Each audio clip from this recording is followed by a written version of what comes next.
వరంగల్లో మాజీ మంత్రి కేటీఆర్ మాట్లాడుతున్నారు. లైవ్ లో చూద్దాం.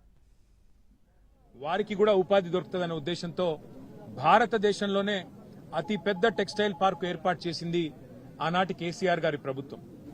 సరిగ్గా 8 ఏళ్ల కిందట 2017 అక్టోబర్ 22 నాడు పెద్దలు కేసీఆర్ గారు ఇదే ప్రాంగణంలో ఆనాడు కాకతీయ మెగా టెక్స్టైల్ పార్కుకు శంకుస్థాపన చేయడం జరిగింది.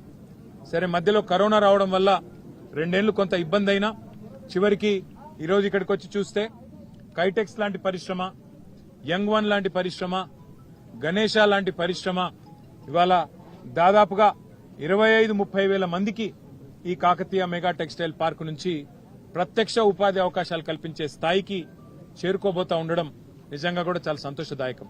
ఇప్పుడే మేము కిటెక్స్ పరిశ్రమను విజిట్ చేసినాము. అందులో ఉండే అత్యాధునికమైన స్పిన్నింగ్ ఇండస్ట్రీని గాని, అదేవిధంగా గార్మెంటింగ్ పరిశ్రమను గాని పరిశీలించడం జరిగింది. అట్లాగే యంగ్ వన్, దక్షిణ కొరియాకు సంబంధించిన యంగ్ వన్ అనే సంస్థ, వారికి కూడా పెద్ద ఎత్తున ఆనాడు ఇక్కడ ఉపాధి అవకాశాలు కల్పించడం కోసం భూమిని కేటాయించడం జరిగింది. చాలా సంతోషంగా ఉంది.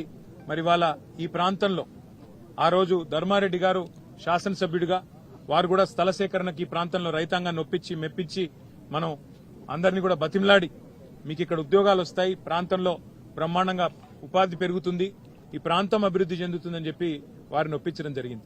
ఇవాళ ఆ కళ సాకారమై బ్రహ్మాండంగా పరిశ్రమ వచ్చి ఆ పరిశ్రమ 10 మందికి ఉపాధి కల్పించే స్థాయికి చేరడం చాలా చాలా సంతోషం. నేను ఒక విషయం గుర్తు చేస్తా ఉన్నా. మనము ఈ కాకతీయ మెగా టెక్స్టైల్ పార్కును పెట్టిన నాడు, ప్రారంభోత్సవం శంకుస్థాపన చేసిన నాడు భారతదేశంలో ఒక పాలసీ కూడా లేదు.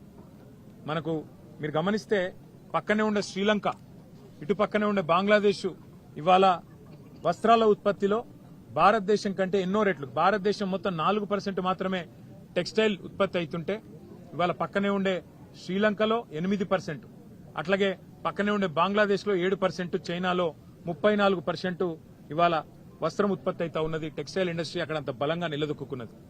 ఆ పరిస్థితి మారాలి, మన తెలంగాణ టెక్స్టైల్ కు ఒక హబ్ గా తయారు కావాలి అనే ఒక విజన్ తో కేసీఆర్ గారి నాయకత్వంలో కాకతీయ మెగా టెక్స్టైల్ పార్కును ఇక్కడ వరంగల్లో ఏర్పాటు చేయడం జరిగింది. నాకు చాలా సంతోషంగా ఉంది. ఇవాళ మరి ఈ 2-3 పరిశ్రమలు ఆనాడు మనం తీసుకొచ్చినవి ఇవాళ ఇంకా తొందరగా ఉత్పత్తి పూర్తి చేసి మొత్తం పూర్తి స్థాయిలో మరి విస్తరిస్తే 30-40 వేల మందికి ఇక్కడనే ప్రత్యక్ష ఉపాధి అవకాశాలు, పరోక్షంగా దానికి రెట్టింపు దొరికే అవకాశం ఉంటుంది. పరిశ్రమ ఈ ప్రాంత రూపురేఖలే మార్చే అవకాశం కూడా ఉంటుంది. కాదు ఇంకా పనులు కొన్ని పెండింగ్ లో కనబడతా ఉన్నాయి, వాటిని పూర్తి చేయాలని చెప్పి నేను ప్రభుత్వాన్ని కూడా కోరుతా ఉన్నా. ఫ్లైఓవర్ ఆనాడు కేసీఆర్ ప్రభుత్వం మంజూరు చేసింది, ఆర్ఓబి మంజూరు చేసింది, దాన్ని పూర్తి చేయాలని చెప్పి కోరుతా ఉన్నా. అట్లాగే ఇంకా కొంత పార్క్ లోపల కూడా drainage system, sewerage system, common facilities కూడా కొంత అప్పుడే శాంక్షన్ అయినాయి. కానీ మరి ఈ 2 ఏళ్లు ఎందుకో మందకొడిగా నడుస్తున్నట్టున్నాయి. వాటిని కూడా పూర్తి చేయాలని చెప్పి కూడా నేను ప్రభుత్వానికి విజ్ఞప్తి చేస్తా ఉన్నా. ఎందుకంటే గవర్నమెంట్లు మారొచ్చుగాక, పార్టీలు ప్రభుత్వాలు మారుతుండొచ్చుగాక, కానీ రాష్ట్రం శాశ్వతం, రాష్ట్ర ప్రయోజనం శాశ్వతం. ఇట్లాంటి శాశ్వతంగా దీర్ఘకాలికంగా మరి ప్రజలకు ఉపాధి కలిగించే, ఉపాధి ప్రొవైడ్ చేసే ఈ కార్యక్రమాలు శాశ్వతం.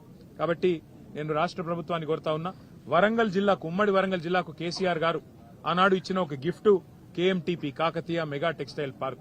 దీన్ని పూర్తి స్థాయిలో వినియోగంలోకి తీసుకొని రావాల్సిందిగా కాంగ్రెస్ ప్రభుత్వాన్ని కోరుతూ, దానికి మా పార్టీ తరఫున కూడా ప్రధాన ప్రతిపక్షంగా ఎప్పటికప్పుడు మా సహకారం కూడా అందిస్తామని చెప్పి తెలియజేస్తూ, స్థానిక ప్రజాప్రతినిధులు కూడా తప్పకుండా ఇందులో ఉపాధి అవకాశాల విషయంలో చొరవ తీసుకోవాలి.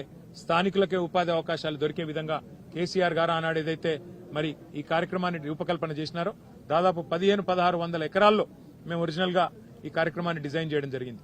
తదనంతరం కేంద్ర ప్రభుత్వం కూడా దీని నుండి స్ఫూర్తి పొంది కాకతీయ మెగా టెక్స్టైల్ పార్కు నుండి పీఎం మిత్ర అనే ఒక స్కీమ్ కూడా మనం 2017లో ఇక్కడ శంకుస్థాపన చేస్తే ఒక 4 ఏళ్ల తర్వాత పీఎం మిత్ర అనే కార్యక్రమం వాళ్ళు కూడా తీసుకొచ్చినారు. చాలా సంతోషం. ఇవాళ తెలంగాణ ఆచరిస్తుంది, దేశం అనుసరిస్తుంది అనే పద్ధతిలో, what Telangana does today India does tomorrow అనే పద్ధతుల్లో మనం పెట్టిన కాకతీయ మెగా టెక్స్టైల్ పార్కు ఇవాళ భారతదేశానికి ఆదర్శంగా నిలబడడం చాలా చాలా సంతోషం. అదేవిధంగా నేను మళ్ళీ ఒకసారి ప్రభుత్వాన్ని విజ్ఞప్తి చేస్తా ఉన్నా, పూర్తి స్థాయిలో పార్కును వినియోగంలో తీసుకొచ్చే విధంగా చొరవ చూపాలి. దానికోసం మా సహకారం ఎప్పటికీ ఉంటుందని చెప్పి కూడా తెలియజేస్తూ, మరొకసారి పెద్దలు కేసీఆర్ గారికి, ఎందుకంటే వారి విజన్ కి, వారి దార్శనికతకి, వరంగల్లో తిరిగి మళ్లీ ఆజంజాహీ మిల్లు పోయిన తర్వాత తిరిగి మళ్లీ ఆ స్థాయిలో వరంగల్ని నిలబెట్టాలనే కేసీఆర్ గారి దార్శనికతకు కూడా మరొకసారి నేను వారికి ధన్యవాదాలు తెలియజేస్తూ మీడియా మిత్రులు కూడా పెద్ద ఎత్తున సహకరించారు. వారికి కూడా ధన్యవాదాలు, నమస్కారాలు. Thank you.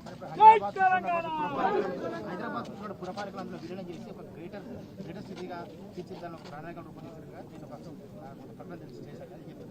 ఇక్కడ పరిస్థితి ఏంటి అంటే కేసీఆర్ గారు ఉన్నప్పుడు 10 జిల్లాల తెలంగాణని 32 జిల్లాలుగా మార్చారు. కేసీఆర్ గారు ఉన్నప్పుడు మరి కొత్త రెవెన్యూ డివిజన్లు ఏర్పాటు చేసినారు, కొత్త పురపాలికలు ఏర్పాటు చేశారు, తాండాలను అప్గ్రేడ్ చేసి గ్రామ పంచాయతీలుగా చేసి 8,800 గ్రామ పంచాయతీల్ని 12,800కు చేర్చినాం. అంటే మేమేమో అధికారాన్ని వికేంద్రీకరించే ప్రయత్నం చేశాం. ప్రజల దగ్గరికి